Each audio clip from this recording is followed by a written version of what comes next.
여러분, 안녕하십니까? 오늘 우리가 다룰 주제는 한때 공상과학 영화에서만 가능했던 무기, 바로 레이저 무기입니다. 그런데 놀라운 사실은 이 미래의 무기를 지금 한국이 현실로 만들고 있다는 점이죠.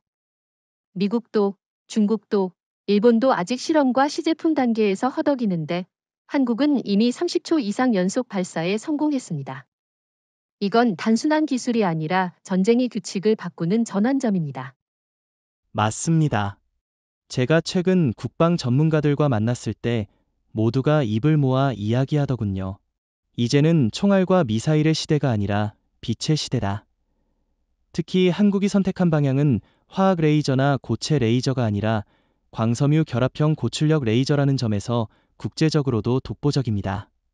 단순히 영화 속 스타워즈의 장면을 연상시키는 것이 아니라 실제 전장에서 사용 가능한 무기 체계로 진화했다는 겁니다. 여기서 중요한 건 왜 한국이 이 분야에서 앞서갈 수 있었는가 하는 점입니다. 사실 미국은 오랜 기간 해군용 레이저에 투자했지만 발열과 에너지 관리 문제를 해결하지 못해 수십 년이 지나도 실험용 수준에 머물렀습니다. 중국은 더 심각합니다. 시진핑 체제 하에서 보여주기식 무기 전시에는 열심이지만 실제 성능은 허술합니다. 일본 역시 기시바 시게루 총리가 방위비 증액을 외치지만 기술 기반이 취약해 아직도 10kW급에서 머뭇거리고 있습니다. 그렇죠. 반면 한국은 삼성, 한화, LI진엑스원 같은 기업들이 이미 반도체 레이저, 광섬유 통신, 전력 반도체 분야에서 세계 최고 기술력을 쌓아왔습니다. 이게 그대로 레이저 무기 개발로 이어진 겁니다. 그러니까 한국은 처음부터 군사 목적으로만 접근한 것이 아니라 민간 산업에서 확보한 기반을 군사화한 것이죠. 이게 바로 한국형 전략의 힘입니다. 저는 여기서 더 흥미로운 점을 지적하고 싶습니다. 미국의 트럼프 대통령조차 최근 연설에서 이렇게 말했죠. 우리가 한국과 협력하지 않으면 미래 전장에서 뒤처질 수 있다. 이건 미국 대통령이 공식적으로 한국의 기술력을 인정한 최초의 사례 중 하나입니다. 한때 미국은 기술을 통제하려 했지만 지금은 거꾸로 한국에 의존하려는 상황이 된 거죠. 맞습니다. 그리고 이는 단순히 군사기술 차원이 아니라 정치 외교적으로도 파장이 큽니다. 일본은 충격을 받았고 중국은 불안에 떨고 있습니다. 왜냐하면 레이저 무기가 실전 배치되면 일본의 패트리어 미사일, 중국의 HQ-9 같은 미사일 방어 체계는 순식간에 구식이 되거든요. 단 한 번의 발사에 수십억 원이 드는 미사일 대신 몇만 원 수준의 레이저 빔으로 대응할 수 있다는 건 게임 체인저입니다. 여기서 잠깐 묻고 싶습니다. 선생님, 정말 한국이 이렇게 앞선다고 보십니까? 미국이 본격적으로 달려들면 따라잡을 수 있지 않을까요? 좋은 질문입니다. 그러나 저는 단호하게 말할 수 있습니다. 한국이 선택한 광섬유 다중결합 이중순환 냉각 시스템은 이미 독자적 특허와 산업 생태계를 확보했습니다. 미국이 따라잡으려면 최소 10년 이상 걸립니다.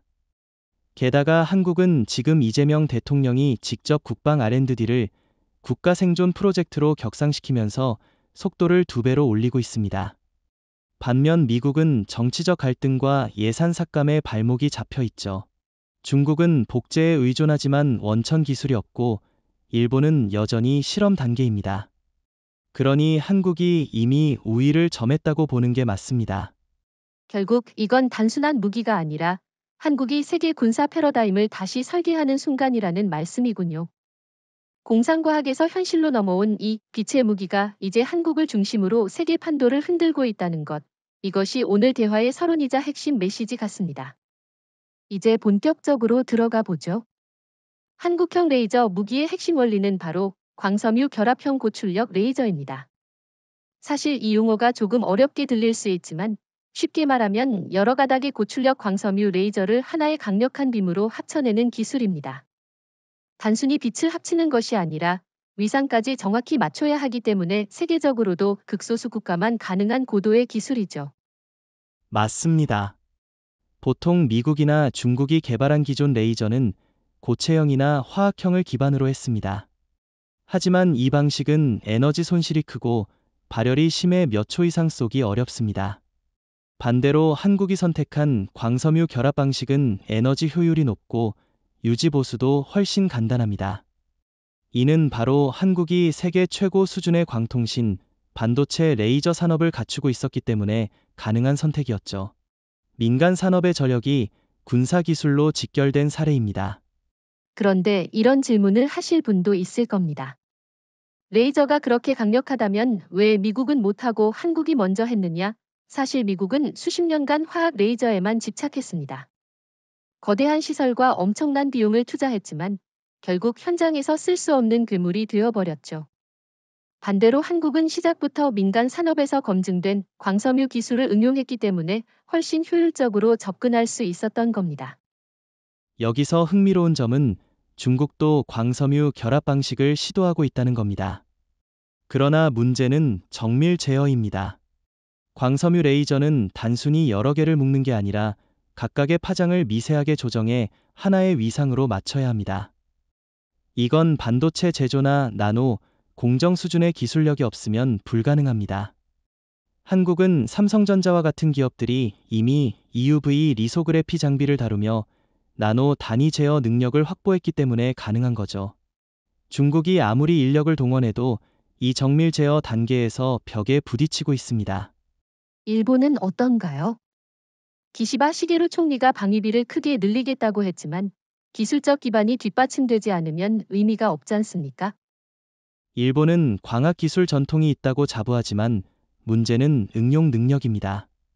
일본 기업들은 여전히 산업용 레이저나 유료용 레이저에 머물러 있고 이를 군사용으로 확장하는데 필요한 시스템 통합 능력이 부족합니다.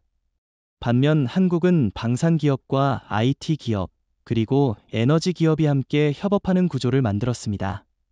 쉽게 말해 한국은 에코시스템 전체를 움직이고 있고 일본은 여전히 부품 단계에 머물러 있다는 겁니다.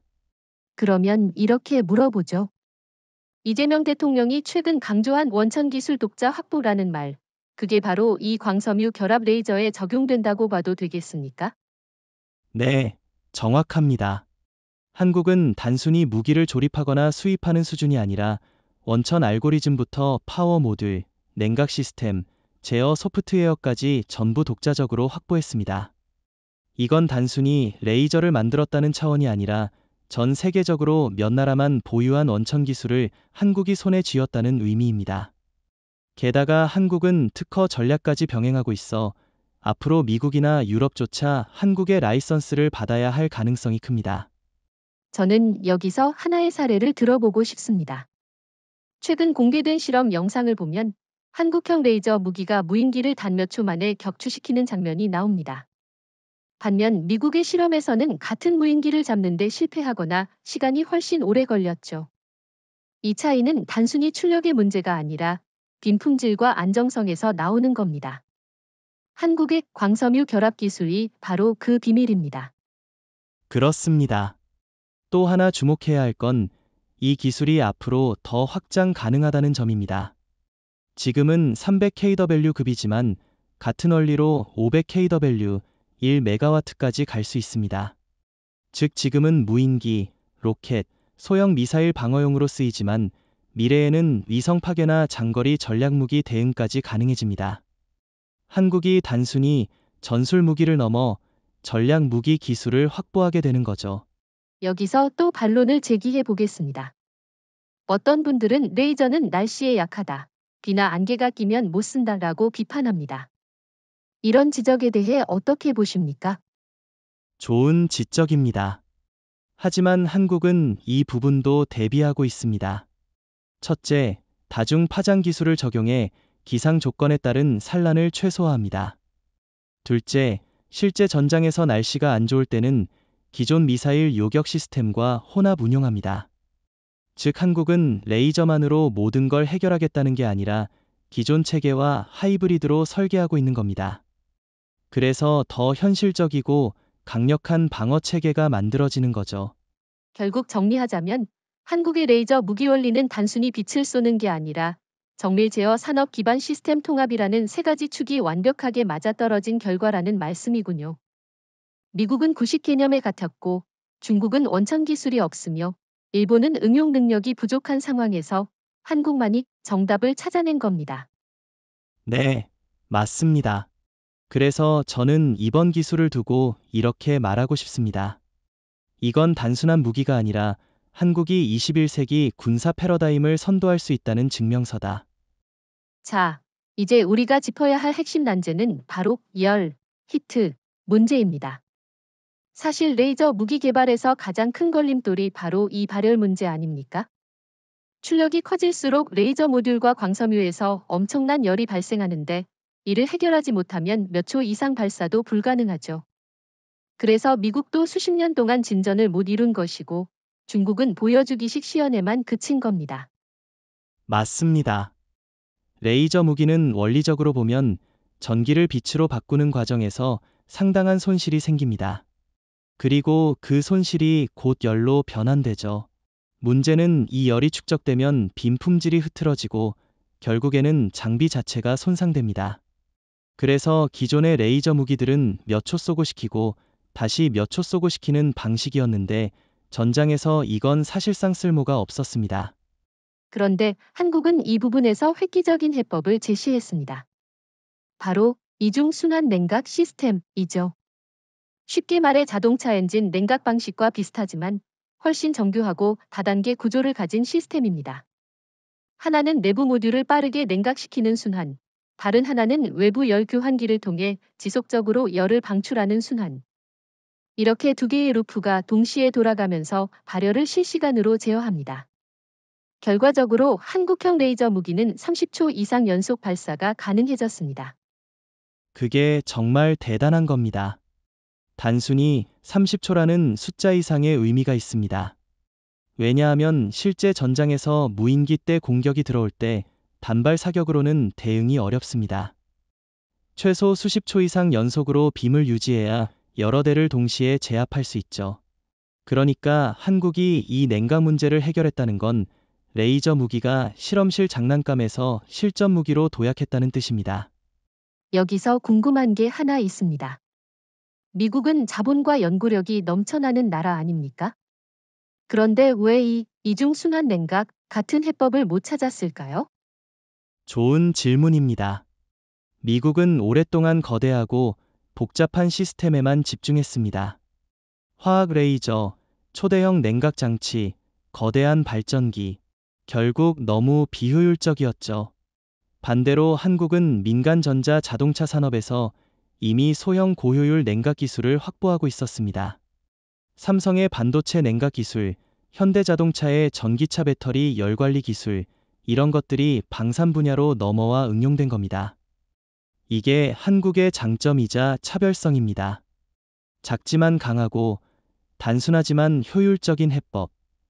중국은 어떻습니까? 시진핑 주석은 세계 최고 레이저 무기 운운하며 자랑하지만 정작 실험 영상을 보면 몇 초 버티지도 못하더군요. 맞습니다. 중국이 공개한 영상은 대부분 편집된 것이고 실제로는 발열 때문에 연속 발사가 불가능합니다. 냉각 장치를 대형 트럭만큼 붙여놓고도 성능은 형편없죠. 근본적으로는 반도체 열 관리, 고효율 펌프 기술 같은 기반이 약하기 때문입니다. 중국이 아무리 연구소를 늘려도 민간 산업 생태계가 받쳐주지 않으면 이 문제는 해결할 수 없습니다. 반면 한국은 이미 민간에서 검증된 기술을 군사화했기 때문에 성공할 수 있었던 겁니다. 일본의 경우는 어떻습니까? 기시바 시게루 총리가 국방비를 늘리겠다고 하지만 일본은 이 분야에서도 여전히 뒤처져 있는 것 같던데요. 일본은 전통적으로 냉각 기술은 갖췄지만 문제는 시스템 통합입니다. 일본 기업들은 각자 잘하는 분야가 있어도 방산과 민간을 연결하는 에코시스템이 없습니다. 결국 각 부품은 뛰어나도 전체 성능은 나오지 않는 거죠. 반면 한국은 이재명 정부가 직접 산학연을 통합하고 한화, 삼성, 현대가 공동으로 프로젝트를 수행하는 구조를 만들었습니다. 이 차이가 바로 이중순환 냉각 같은 성과로 나타난 겁니다. 저는 이 부분에서 또 하나의 사례가 떠오릅니다. 최근 하나 시스템이 실험한 결과를 보면 한국형 레이저는 섭씨 수백 도에 달하는 발열을 불과 수초 안에 안정적으로 낮췄다고 합니다. 그리고 다시 발사해도 출력 저하가 거의 없었다고 하죠. 이건 세계적으로도 매우 드문 사례입니다. 그렇습니다. 바로 그 안정성이 전장에서 결정적입니다. 레이저 무기가 아무리 강력해도 발사 후 몇 분씩 식혀야 한다면 의미가 없습니다. 그런데 한국은 연속 사격, 빠른 재가동, 안정적 출력까지 확보했으니 이제는 실전 배치만 남은 겁니다. 결국 핵심은 이겁니다.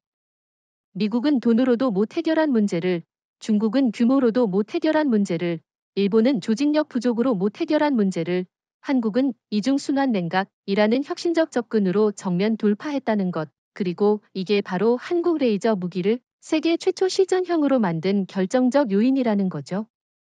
네, 저는 그래서 이렇게 표현하고 싶습니다. 이제 세계는 한국의 냉각 기술 앞에서 식어버렸다. 전쟁의 열기를 식히는 기술, 바로 한국의 손에서 나온 겁니다. 오늘 주제는 바로 한국형 레이저 무기의 30초 이상 연속 발사 성공입니다. 언뜻 들으면 그냥 기술적 수치 같지만 사실 이것이 갖는 전략적 의미는 엄청납니다. 왜냐하면 지금까지 미국이나 중국, 일본이 시도한 레이저 무기는 대부분 5초도 제대로 유지하지 못했습니다. 결국 전장에서 쓸 수 없는 장난감에 불과했는데 한국이 30초 이상 안정적으로 발사하면서 세계 무대가 충격에 빠진 겁니다. 맞습니다. 이건 단순히 시간의 문제가 아닙니다. 레이저 무기의 핵심은 연속성이죠. 공격해오는 드론, 로켓, 순항 미사일은 한두 개가 아니라 수십 대씩 대를 지어 들어옵니다.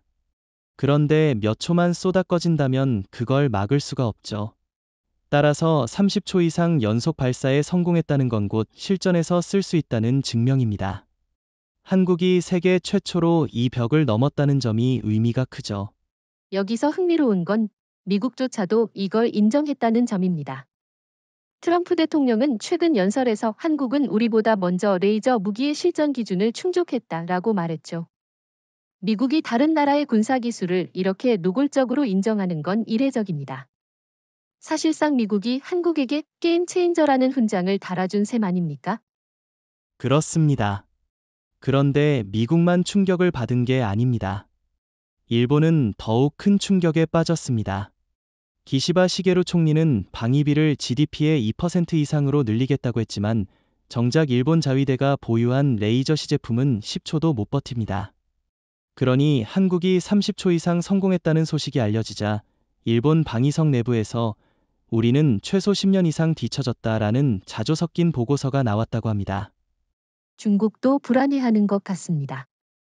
시진핑 주석은 그동안 중국이 세계 최초라는 프레임을 강조했지만 레이저 분야에서는 사실상 한국이 앞서 있다는 게 드러났습니다. 중국의 무인기 해상 시연을 보면 레이저를 몇 초 쏜 후 바로 꺼지고 무인기는 여전히 날아가고 있죠. 반면 한국은 30초 이상 안정적으로 조준을 유지하며 표적을 파괴했습니다. 이건 질적으로 다른 수준입니다. 제가 알고 있는 사례를 하나 말씀드리죠. 한국의 국방과학연구소 ADD가 최근 시연에서 드론을 연속적으로 4대 격추했는데 이게 바로 30초 이상 연속 발사 기술 덕분입니다. 첫 번째 목표물을 맞춘 뒤 곧바로 다음 목표로 전환할 수 있었던 겁니다. 만약 냉각 때문에 멈췄다면 불가능했겠죠. 이 장면을 본 군 관계자들은 이제 전장에 바로 투입해도 된다. 는 확신을 가졌다고 합니다. 여기서 제가 하나 질문을 던지고 싶습니다. 30초라는 기준이 왜 그렇게 중요한가? 단순히 시간을 늘린 게 왜 세계적 충격으로 이어졌는지 청취자분들이 궁금할 것 같습니다. 좋은 질문입니다. 사실 30초는 상징적 기준입니다. 대부분의 드론 때 공격이나 로켓포 공격은 20에서 30초 사이에 몰려옵니다. 즉 이 시간을 버텨야 방어 체계로서 의미가 있는 거죠. 만약 10초만 가능하다면 한두 발은 막을 수 있어도 나머지는 그냥 뚫립니다. 그런데 한국은 최소 30초 이상 안정적으로 빔을 유지하며 표적을 계속 파괴할 수 있다는 걸 보여줬습니다. 이건 곧 실전 가능성 100%를 의미하는 겁니다. 그렇다면 지금 상황은 이렇게 요약할 수 있겠네요. 미국은 기술적 가능성은 있다 수준. 중국은 쇼는 하지만 못 버틴다. 일본은 아직 실험 단계인데 한국은 실전 기준을 충족했다. 결국 한국만이 진짜로 레이저 무기 시대를 열었다는 겁니다. 네, 맞습니다. 더 놀라운 건 이 기술이 단순히 방어뿐만 아니라 공격까지 확장될 수 있다는 겁니다. 30초 이상 안정적으로 빔을 유지할 수 있다는 건 더 큰 출력으로 이성을 무력화하거나 장거리 목표물을 태울 수 있다는 가능성을 보여주는 겁니다. 그러니 이번 성과는 단순한 수치가 아니라 전략적 우위를 상징하는 역사적 사건입니다. 저는 이 점에서 한국의 기술 전략을 높이 평가합니다. 보통 큰 나라들은 규모에만 집착합니다. 하지만 한국은 정밀성과 지속성이라는 본질적인 문제를 해결했습니다. 이게 바로 한국이 작지만 강한 나라로 불리는 이유 아닙니까? 그렇습니다. 이재명 대통령도 국방전략보고에서 한국은 이제 작은 나라가 아니라 새로운 군사 표준을 만드는 나라라고 강조했죠. 사실 이 한마디가 모든 걸 설명합니다. 30초 이상 연속 발사라는 성과는 단순한 기술이 아니라 한국이 세계 군사 질서를 새롭게 디자인할 힘을 갖추었다는 상징인 겁니다. 결국 정리하자면 한국이 만든 30초 이상의 레이저 발사는 단순한 기록이 아니라 전쟁의 판도를 뒤집는 기준이 되었다는 겁니다. 미국도, 중국도, 일본도 따라오지 못하는 새로운 전장을 한국이 개척했다는 사실. 이것이 바로 세계가 충격을 받은 이유이자 오늘 우리가 다룰 핵심이군요. 이제 우리가 이야기해야 할 주제는 바로 한국형 레이저 무기의 심장, 300kW 에너지 모듈입니다. 사실 레이저 무기의 가장 큰 난제 중 하나가 바로 에너지원 문제 아닙니까? 출력은 높아야 하고, 하지만 전력 공급은 안정적이어야 하며, 동시에 다양한 플랫폼에 적용 가능해야 합니다. 한국은 이 문제를 모듈화, 마절러러제이션라는 방식으로 풀어냈습니다. 쉽게 말해, 블록처럼 조립할 수 있는 전력 모듈을 만든 겁니다. 네, 이게 정말 획기적인 아이디어입니다. 기존 미국 시스템은 거대한 발전기를 따로 설치해야 했고, 중국은 트럭 한 대가 전력 공급만 담당할 정도로 비효율적이었습니다. 반면 한국은 300kW급 모듈을 만들어 필요할 때는 여러 개를 병렬로 연결하고 작은 장비에는 단일 모듈만 탑재할 수 있도록 했습니다. 그러니까 유연성이 압도적이죠. 마치 레고 블록을 쌓듯이 원하는 출력에 맞게 맞춰 쓰는 겁니다. 저는 여기서 한국이 보여준 전략적 안목을 높이 평가하고 싶습니다. 단순히 무기를 하나 개발하는 게 아니라 에너지 생태계를 설계했다는 겁니다.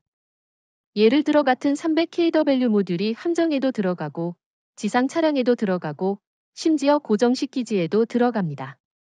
이렇게 되면 유지보수, 교체 비용이 획기적으로 줄어들고 군 전체가 동일한 부품 체계로 돌아가니 효율성이 엄청나게 올라갑니다.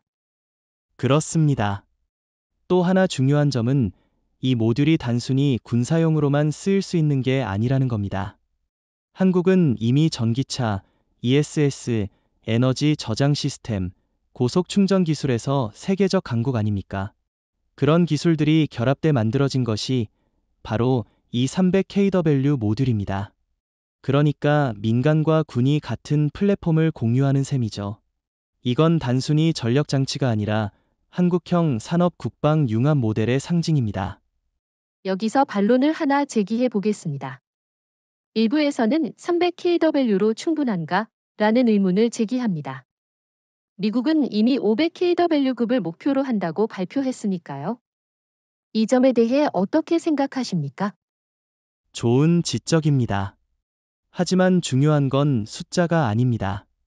미국이 500kW를 말하지만 실제로는 안정적 공급이 불가능해 아직 시연조차 못하고 있습니다.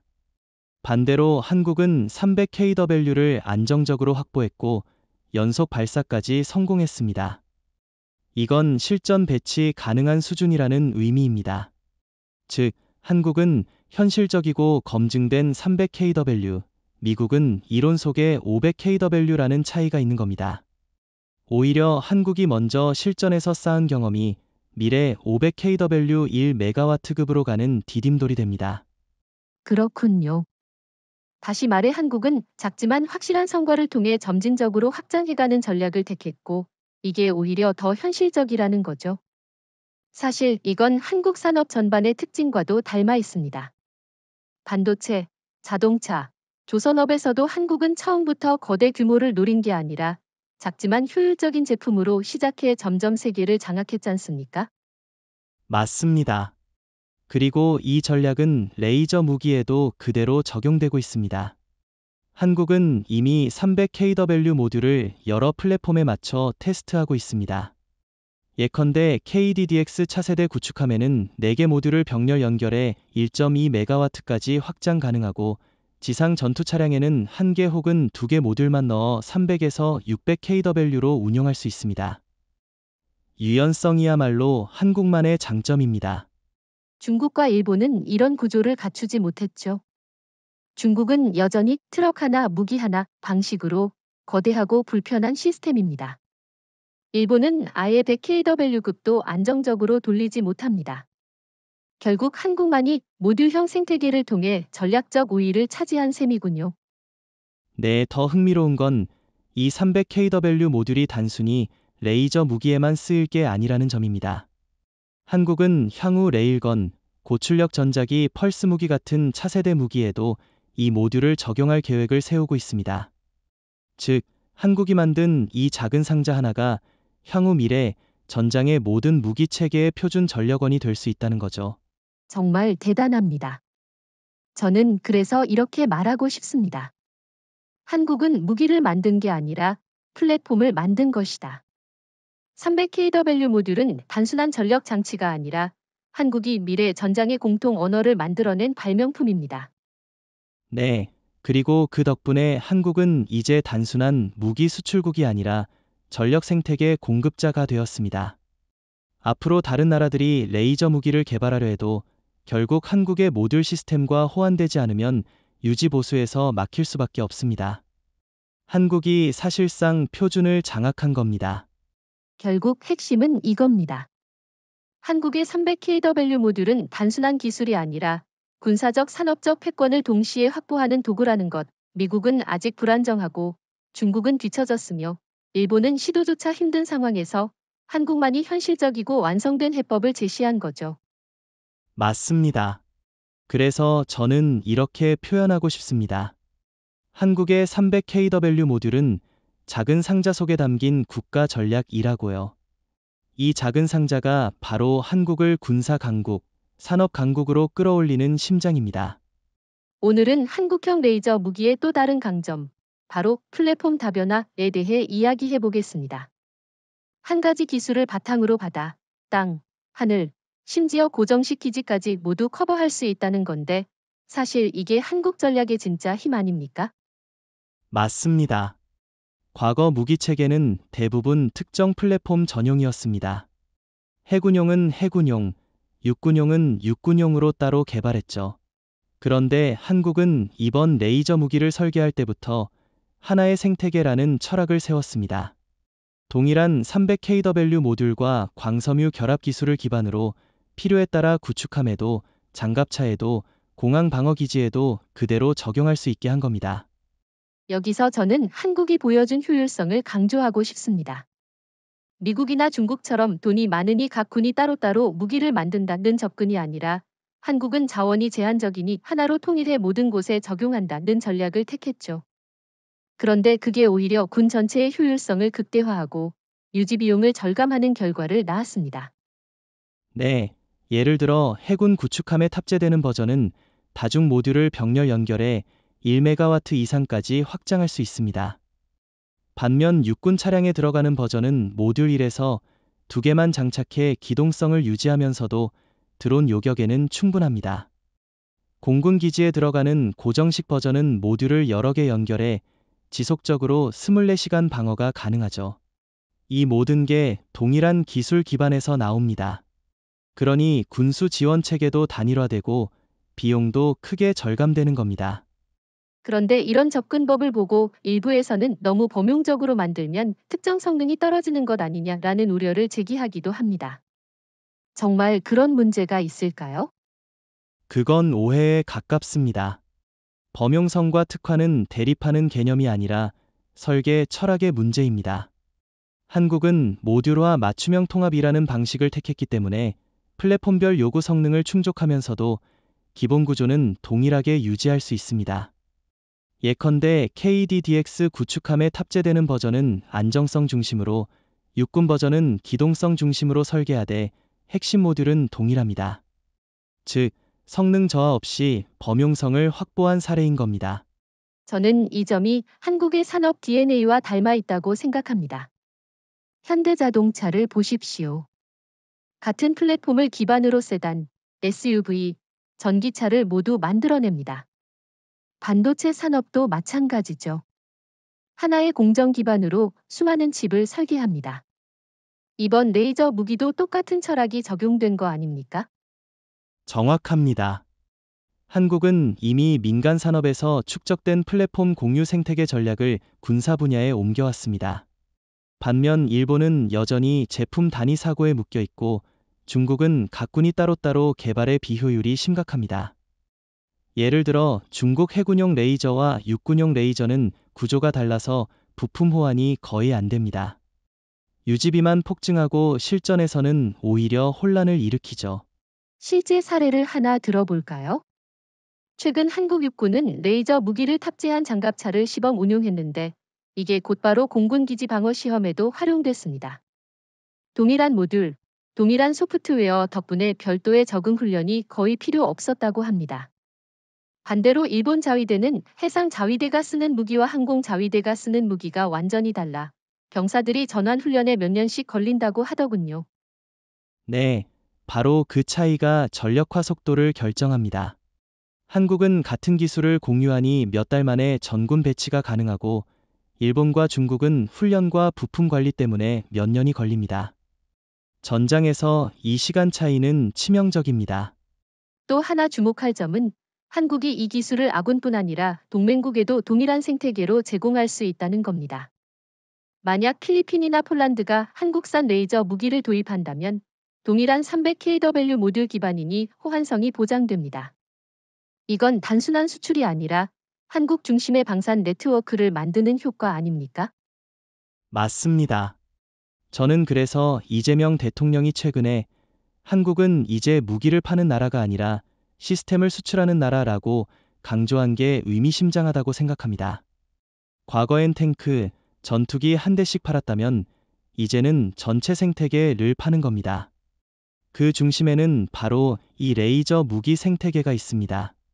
정리하자면 한국의 레이저 무기는 단일 무기가 아니라 군 전체를 아우르는 플랫폼 혁신이라는 거군요.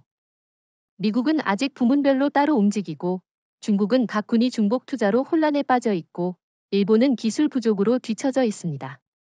결국 한국만이 진정한 의미에서 생태계 전략을 실현한 나라라는 결론이네요. 네, 그래서 저는 이렇게 말하고 싶습니다. 한국의 레이저 무기는 무기가 아니라 생태계다. 그리고 이 생태계가 바로 21세기 전장을 지배할 가장 강력한 무기가 될 것입니다. 오늘은 한국 해군이 추진 중인 구축함 레이저 무기 탑재에 대해 이야기해 보겠습니다. 사실 바다는 전통적으로 미사일과 포탄이 지배하는 공간이었는데 한국이 레이저를 KDDX와 KDX-3 같은 차세대 구축함에 탑재하려 한다는 소식이 알려지자 전 세계 해군 전략가들이 깜짝 놀랐습니다. 맞습니다. 바다 위 전장은 특히 레이저 무기와 궁합이 좋습니다. 왜냐하면 바다는 시야가 탁 트여 있고 위협도 명확하기 때문에 레이저 빔이 최대 효율을 발휘할 수 있거든요. 특히 최근 몇 년간 들어온 군집, 소형 미사일, 자폭보트 같은 비대칭 위협이 급증하면서 기존의 미사일 방어 체계만으로는 한계가 드러났습니다. 이 상황에서 한국이 300kW 모듈을 함정에 탑재해 연속 사격이 가능하다는 건 정말 혁신적입니다.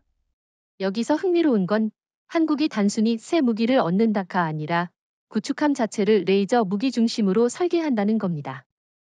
KDDX 설계도에는 레이저 전용 전력 배분 시스템과 냉각 시스템이 이미 포함되어 있다고 하더군요. 즉, 한국은 레이저를 옵션이 아니라 기본 무기로 간주한 겁니다. 그 점이 미국, 중국, 일본과 확실히 다릅니다.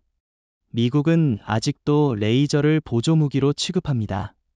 알레이버크급 구축함 일부에 시험적으로 얹었을 뿐이고 본격적인 전력화는 요원합니다. 중국은 수요 목적의 시연은 하지만 전력체계 통합 능력이 떨어져 실제 작전에 배치하지 못합니다. 일본은 아예 구체적 계획조차 없는 상태죠. 반면 한국은 처음부터 레이저 중심의 설계 철학을 세웠습니다. 이게 바로 한국 해군에 앞서가는 이유입니다. 실제 사례를 떠올려 봅시다. 예멘의 후티 반군이 수십 대의 드론과 자폭 보트를 동원해 사우디 아라비아의 함정을 공격했던 사건이 있었죠. 당시 사우디 함정은 미사일로 요격하려 했는데 드론 한 대당 수십만 달러가 들어가니 경제적으로 버틸 수 없었습니다. 만약 그 상황에서 한국형 레이저 무기가 있었다면 어땠을까요? 단 몇 초 만에 연속으로 드론을 차례로 파괴할 수 있었을 겁니다. 이건 전술적, 경제적으로 모두 게임 체인저입니다. 그렇습니다. 그리고 한국 해군이 바라보는 더 큰 그림은 동북아 해역입니다. 동해, 서해, 남해에서 중국 해군과 일본 해상자위대가 활발히 움직이고 있는데 여기서 한국 구축함이 레이저 무기를 갖추면 어떤 의미가 있을까요? 중국의 소형 미사일정, 일본의 초음속 대한미사일도 더 이상 위협이 되지 않습니다. 레이저는 속도가 비디기 때문에 날아오는 미사일을 탐지하는 즉시 대응할 수 있습니다. 즉, 한국이 해상 전투에서 방패를 완전히 새롭게 정의하는 겁니다.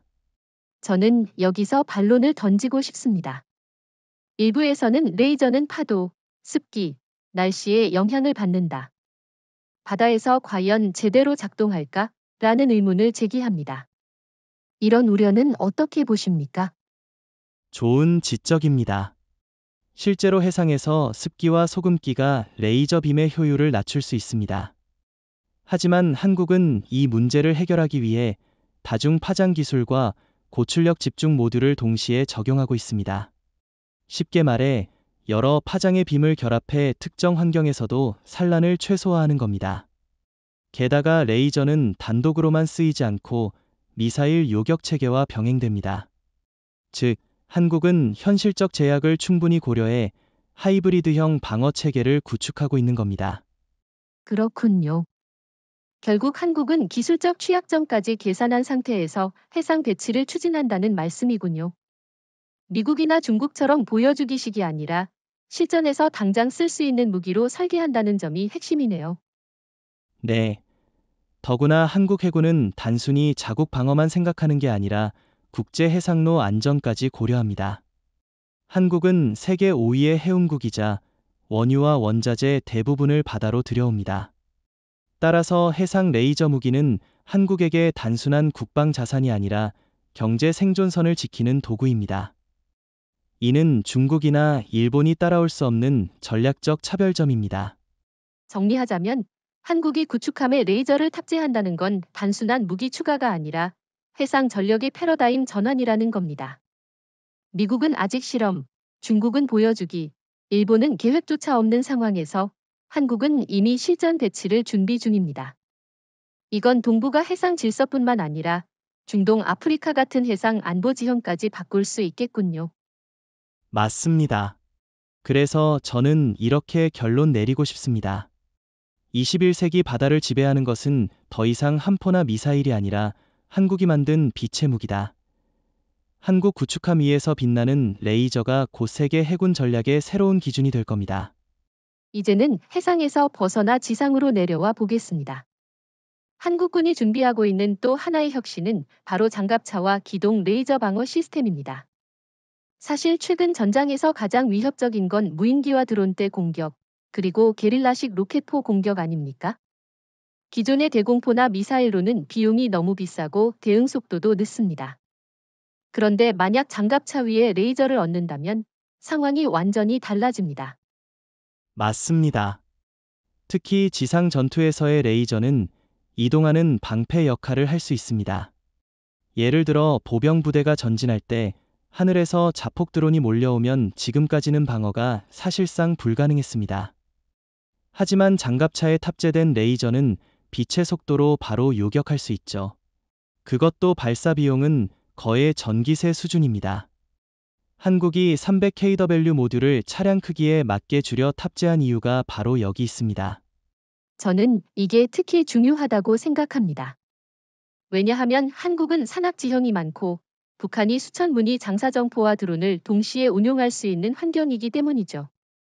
만약 서울 북쪽에서 드론 수백 대가 동시다발적으로 날아온다면 미사일로 막는 건 불가능합니다. 하지만 장갑차에 분산 배치된 레이저들이 방패망을 형성하면 이야기가 달라집니다. 네, 그리고 여기서 중요한 점은 기동성입니다. 고정식 기지에서만 레이저를 쏠 수 있다면 방어 범위가 제한되지만 장갑차가 움직이면서 방어한다면 어디서든 방어망을 펼칠 수 있습니다. 한국 육군이 지금 실험 중인 차량형 레이저는 바로 이 점을 겨냥한 겁니다. 게다가 기존 장갑차 플랫폼을 그대로 활용하기 때문에 개발 속도도 빠르고 비용도 낮습니다. 그런데 이런 반론도 있습니다. 차량에 얹으면 출력이 낮아지지 않느냐? 그러면 큰 위협에는 무용지물 아니냐라는 지적이죠. 이 부분은 어떻게 생각하십니까? 좋은 질문입니다. 물론 차량 탑재형은 함정에 실리는 메가와트급 레이저보다는 출력이 낮습니다. 하지만 여기서 중요한 건 임무의 차이입니다. 장갑차 레이저는 대륙간 미사일을 막는 게 목적이 아니라 드론 로켓 박격포탄 같은 근거리 위협을 무력화하는 게 목표입니다. 즉, 작지만 치명적인 위협을 값싸게 차단하는 데 최적화돼 있습니다. 이게 바로 차량형 레이저의 존재 이유입니다. 사실 우크라이나 전쟁이 이 점을 잘 보여주지 않습니까? 값싼 드론 수백 대가 수백만 달러짜리 방공 미사일을 고갈시키는 장면을 우리는 이미 목격했습니다. 만약 한국형 장갑차 레이저가 있었다면 우크라이나는 훨씬 효과적으로 방어했을 겁니다. 드론 한 대를 잡는데 몇만 원 수준이면 되니까요. 맞습니다. 이건 단순히 군사적 이익뿐 아니라 경제적 효율성에서도 엄청난 차이를 만듭니다. 한국은 이미 경제성과 실전성을 동시에 확보한 셈이죠. 반면 중국은 차량에 레이저를 얹어봤지만 냉각 문제와 전력 공급 한계 때문에 실제 기동 중에는 작동이 어렵습니다. 일본은 아직 실험 단계라 실전 테스트조차 못 해본 상황이고요. 결국 한국만이 현실적인 답을 내놓은 겁니다. 저는 여기서 또 하나 주목하고 싶은 게 한국군의 네트워크 중심전 C4I 개념입니다. 단순히 장갑차 한 대가 레이저를 쏘는 게 아니라 여러 대가 네트워크로 연결돼서 표적 정보를 공유한다는 겁니다. 이렇게 되면 레이저 차량이 일종의 움직이는 방공망을 형성하게 됩니다. 네, 바로 그 점이 한국의 강점입니다. 한국은 이미 전술 데이터 링크와 5G 기반 전술 통신을 확보하고 있습니다. 삼성전자와 LI진엑스원이 개발한 전술 네트워크는 드론, 레이더, 장갑차 레이저가 하나의 시스템처럼 움직이게 합니다.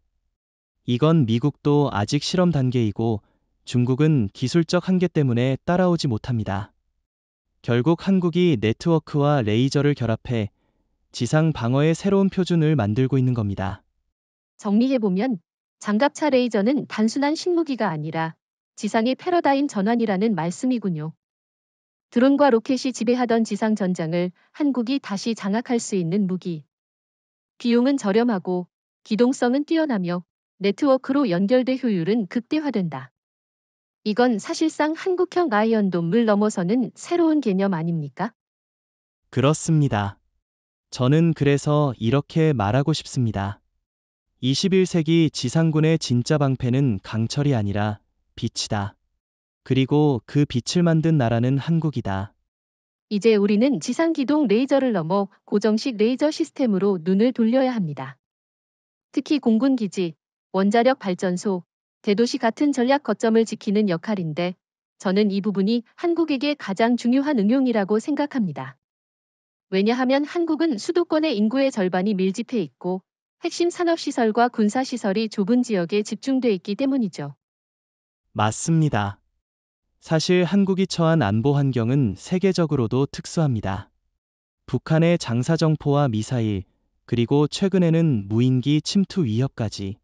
수도 서울은 언제든지 공격 목표가 될 수 있습니다. 만약 이 위협을 미사일 방어 체계로만 막으려 한다면 비용과 효율 면에서 감당이 불가능합니다. 하지만 고정식 레이저 방어망을 도입한다면 상황이 달라집니다. 구체적으로 설명해 주시죠. 예를 들어 서울이나 인천 같은 대도시에 레이저 방어망을 설치한다면 어떤 효과가 있겠습니까? 가장 큰 효과는 지속적이고 무제한적인 방어입니다. 미사일 요격은 발사체가 소모되지만 레이저는 전력만 공급되면 무한히 발사할 수 있습니다. 서울 상공에 수십 대의 드론이 동시에 날아와도 고정식 레이저 포대는 차례대로 계속 격추할 수 있습니다. 이미 한국 ADD가 실험한 결과 30초 이상 연속 발사가 가능했기 때문에 도시 방어에 최적화돼 있죠. 그런데 이런 우려도 있습니다. 고정식은 위치가 노출되면 적의 집중 공격을 받을 수 있지 않느냐? 라는 말인데요. 좋은 지적입니다. 하지만 한국은 단순히 고정식 한두 곳에 의존하지 않습니다. 분산 배치 네트워크 개념을 도입해 여러 기지와 도시에 소규모 레이저 포대를 설치하고 이들을 네트워크로 연결합니다. 예를 들어 수도권에 10개 포대를 배치한다면 적이 특정 한 곳을 공격해도 나머지 포대가 즉시 커버할 수 있습니다. 게다가 위치가 노출되더라도 발사 비용이 거의 제로에 가까우니 장기전에선 한국이 압도적 우위를 가질 수 있습니다. 저는 여기서 한 가지 흥미로운 사례를 떠올립니다. 바로 2023년 인천국제공항에 무인기가 출몰했을 때 공항이 몇 시간 동안 마비됐던 사건입니다. 그때 만약 레이저 방어 시스템이 있었다면 어땠을까요? 단 몇 초 만에 무인기를 요격하고 공항은 정상 운영을 이어갔을 겁니다. 이건 단순한 군사 문제가 아니라 국가 경제와 직결된 문제라는 점을 보여줍니다. 맞습니다. 그리고 이런 맥락에서 한국형 고정식 레이저는 단순한 무기가 아니라 국가적 보험입니다. 원자력 발전소, 항만, 군수기지, 심지어 국회나 청와대 같은 정치적 심장부까지 한국은 좁은 국토에 핵심 자산이 집중돼 있습니다. 이들을 보호하려면 고정식 레이저망이 반드시 필요합니다. 그렇다면 미국, 중국, 일본은 이 분야에서 어디까지 와 있습니까? 미국은 일부 공군기지에 시험 설치를 했지만 여전히 에너지 공급 문제와 비용 문제로 실전 배치는 못하고 있습니다. 중국은 대도시 방어를 위해 레이저를 실험한다고 주장하지만 보여주기식 시연에 불과합니다. 일본은 아예 연구 단계에 머물러 있고 고정식 레이저 방어망이라는 개념 자체가 없습니다. 결국 지금 실제로 도시와 기지를 방어할 수 있는 기술을 갖춘 나라는 한국뿐입니다. 저는 이 점에서 이재명 대통령이 강조한 발언이 생각납니다. 대한민국의 국방은 수도 서울을 지키는 것에서 시작한다. 바로 그 발언의 해답이 고정식 레이저 시스템 아닙니까? 정확합니다. 한국은 이제 단순히 군사적 방어를 넘어서 도시와 국민의 생명을 지키는 무기를 보유하게 된 겁니다. 게다가 전력 모듈을 재활용하니 운영 비용도 낮고 유지 보수도 간단합니다. 저는 이걸 한국형 레이저 아이언돔이라고 부르고 싶습니다. 하지만 기존 이스라엘식 아이언돔보다 더 저렴하고 지속성이 무한하다는 점에서 훨씬 진보된 개념이죠. 정리하자면 고정식 레이저 방어는 단순히 군사 시설을 보호하는 수준이 아니라 대한민국 사회 전체를 지키는 전략적 방패라는 거군요. 미국은 실험 중, 중국은 쇼에 불과, 일본은 꿈도 못 꾸는 상황에서 한국은 이미 실전 배치 직전 단계까지 와 있다. 이건 한국의 국방 전략뿐 아니라 정치, 경제, 외교적으로도 막대한 의미를 가지겠군요. 네, 그래서 저는 이렇게 결론 내리고 싶습니다. 서울의 밤하늘을 지키는 별빛은 이제 진짜 별이 아니라 한국이 만든 레이저다. 이것이 바로 고정식 레이저 방어의 전략적 가치입니다. 오늘은 한국형 레이저 무기의 또 다른 혁신, 바로 비용혁명에 대해 이야기해 봅시다. 전쟁이라는 건 단순히 무기 성능만이 아니라 얼마만큼 싸고 효율적으로 적을 제압할 수 있느냐의 싸움 아닙니까? 맞습니다. 사실 지금까지 방공 체계의 가장 큰 문제는 바로 발사 비용 불균형이었습니다.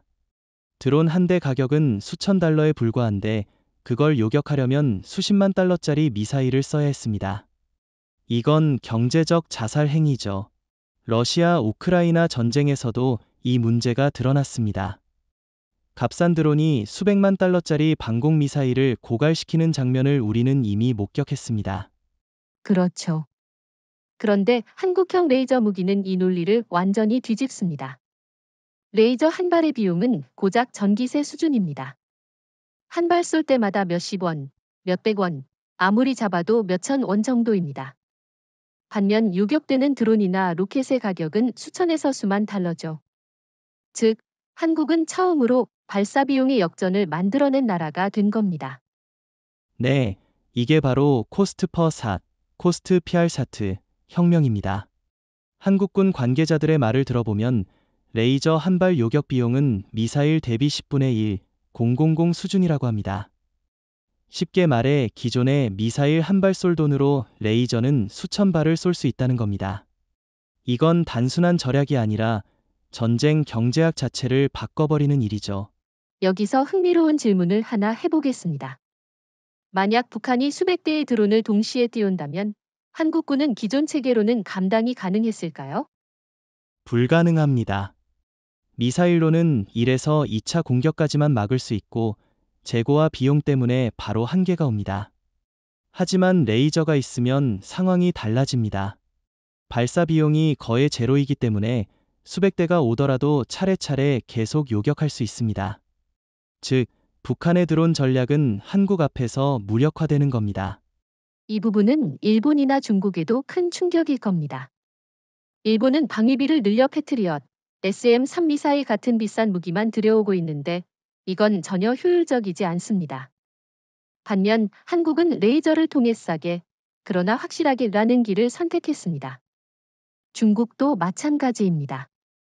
수천 대의 드론을 양산해도 한국의 레이저 앞에서는 그저 값싼 고철에 불과합니다.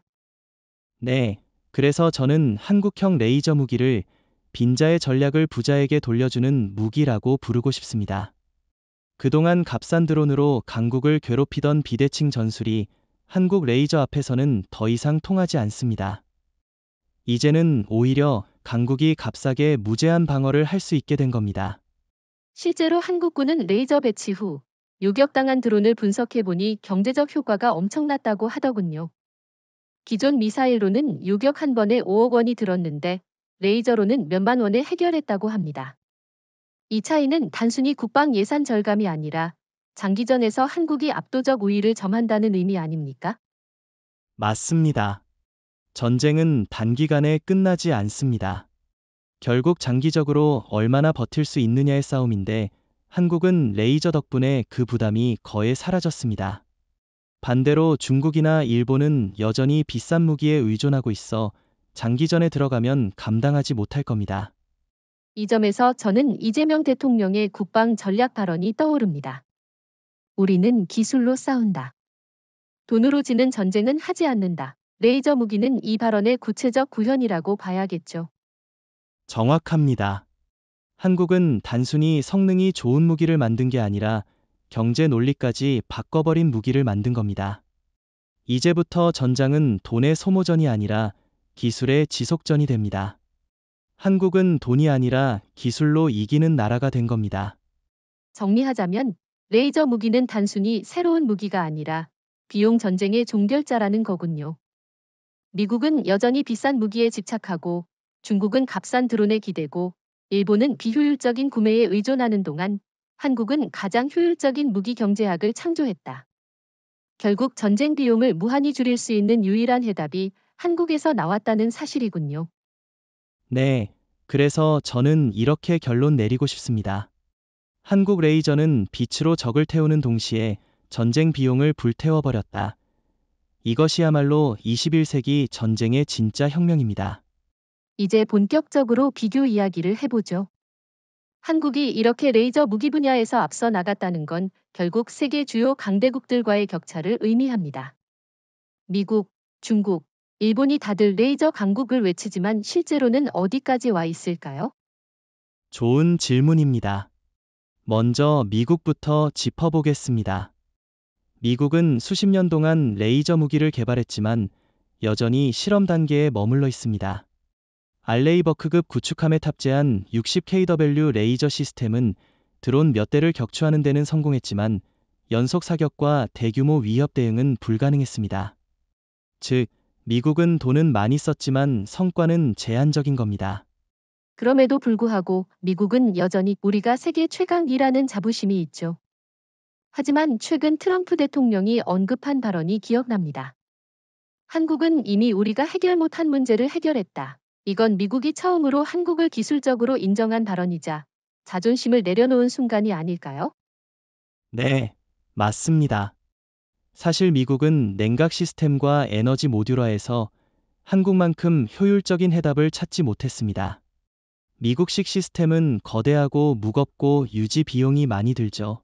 반면 한국은 소형화, 효율성, 모듈화를 동시에 달성했습니다. 미국이 20년 동안 못 이룬 걸 한국은 불과 몇 년 만에 해낸 겁니다. 그렇다면 중국은 어떻습니까? 시진핑 체제는 늘 중국이 세계 최초라는 슬로건을 내세우는데 레이저 분야도 그럴까요? 중국은 보여주기식 성과만 있을 뿐입니다. 2024년 베이징에서 레이저 요격 시연을 공개했지만 전문가 분석에 따르면 실제로는 5초 이상 연속 발사가 불가능했다고 합니다. 중국 언론은 세계 최고라고 떠들었지만 실제로는 냉각 기술과 전력 안정성 부족 때문에 성능이 크게 떨어집니다. 게다가 중국은 원천 특허가 거의 없어 실질적으로는 모방 수준에 머물러 있죠. 일본은 어떨까요? 기시바 시게루 총리가 방위비를 크게 늘렸지만 일본 자위대의 레이저 개발 상황을 보면 아직 갈 길이 멀어 보입니다. 정확합니다. 일본은 레이저 무기 연구에 늦게 뛰어들었고 현재 10kW급 시제품을 실험하는 수준에 불과합니다. 게다가 일본은 부품 기술은 있지만 이를 통합해서 완성 무기를 만드는 능력이 부족합니다. 일본 특유의 부품 강국 이미지와 달리 실제 방산 무기 시스템에서는 번번이 한계를 드러내고 있죠. 이쯤에서 질문을 하나 드려보고 싶습니다. 결국 미국, 중국, 일본 모두 아직 한계에 묶여 있는데 한국은 어떻게 단기간에 이런 격차를 벌릴 수 있었을까요? 그 해답은 바로 산업 생태계와 전략적 집중입니다. 한국은 삼성, 현대, 한화, LI진엑스원 같은 민간 기업이 세계 최고 수준의 반도체, 배터리, 광섬유 기술을 보유하고 있습니다. 이 기술들이 그대로 레이저 무기 개발에 활용된 겁니다. 또 한국은 한정된 자원을 어디에 집중할지 정확히 알았습니다. 미국처럼 방대한 프로젝트에 돈을 쏟아붓는 게 아니라 반드시 필요한 분야에 집중 투자했죠. 즉, 한국은 작지만 강한 전략을 택한 겁니다. 미국은 돈이 많지만 비효율적이고 중국은 보여주기에 치중하고 일본은 속도가 느린 반면 한국은 선택과 집중으로 결정적 돌파구를 마련했다는 거군요. 맞습니다. 그리고 이 격차는 앞으로 더 벌어질 겁니다. 왜냐하면 레이저 무기는 단순히 장비 하나가 아니라 생태계 전체가 필요하기 때문입니다. 한국은 이미 모듈화, 냉각, 네트워크, AI 기반 표적 인식까지 모두 통합했습니다. 반면 미국은 정치적 갈등으로 예산이 흔들리고 중국은 원천 기술이 없고 일본은 아직 연구 단계입니다. 이 격차는 단기간에 좁혀지지 않습니다. 실제로 최근 유럽 방산 관계자들이 한국을 방문해 미국 대신 한국과 협력하겠다는 움직임이 있었다고 들었습니다. 이건 단순히 기술적 격차가 아니라 신뢰의 문제로도 연결되는군요. 그렇습니다.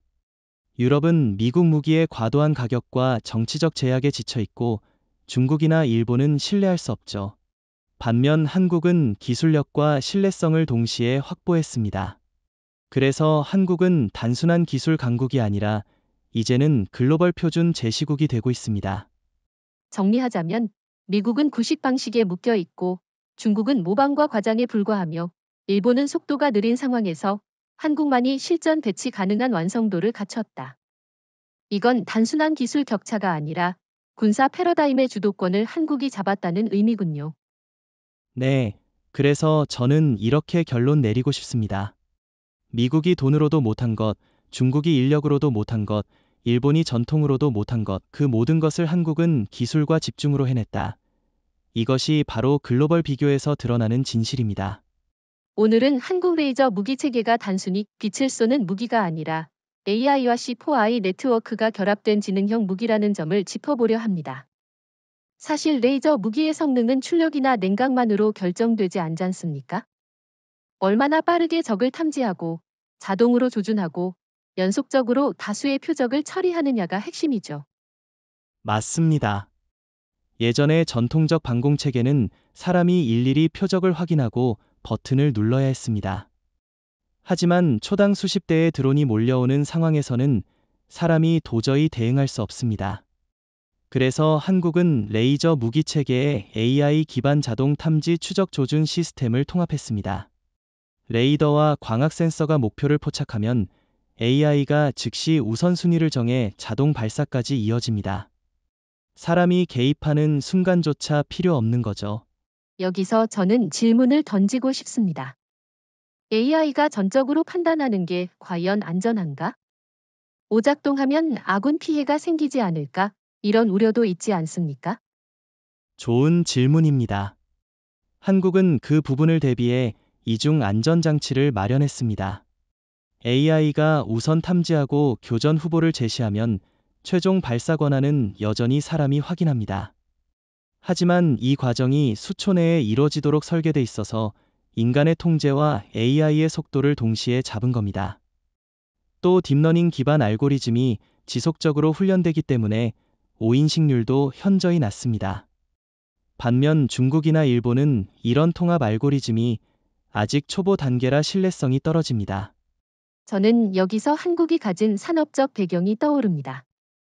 삼성전자가 개발한 초고속 이미지 센서, 네이버와 카카오가 축적한 AI 알고리즘, 그리고 5G, 6G 통신 인프라까지.